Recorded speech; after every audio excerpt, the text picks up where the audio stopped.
8. Are public schools hazardous to our children's health? Cigarette smokers find in every pack a warning that smoking cigarettes may be hazardous to their health. Now, I'm not a smoker, but I rather resent Big Brother's overzealous claim to tell us what is good or bad for us. In my book, that power belongs to God, not the state. Furthermore, why not a warning on every federal building, reading, "Warning, big government may be hazardous to your health"? Or why not a notice on every parent of a schoolchild reading, "Warning, public schools may be hazardous to their child's health"? Such a notice would make sense. After all, according to the state of California, in a 5-month period from September the 1st, 1980 to February the 1st, 1981, 105,328 incidents of crime and violence at schools were reported.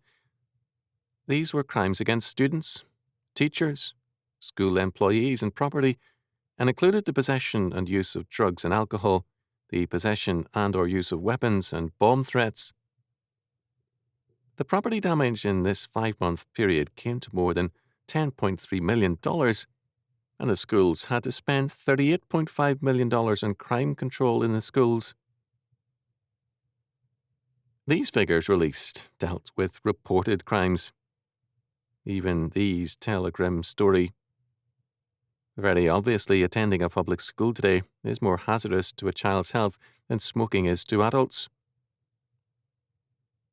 Among some of the unreported school crimes are shakedowns, compelling children to pay their lunch money as protection money to school bullies or get beaten up.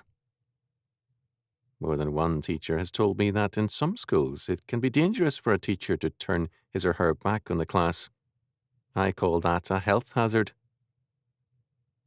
In fact, why not advertise Washington, D.C. as hazardous to America's health?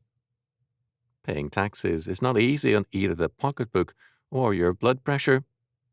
Reading the news from Washington rarely makes me feel happy. Having a federal agent visit me or asking me to come to his office, I find less desirable than a case of the measles, or worse. Washington, D.C. makes us all sick at heart much of the time, and after making us sick, offers us Medicare.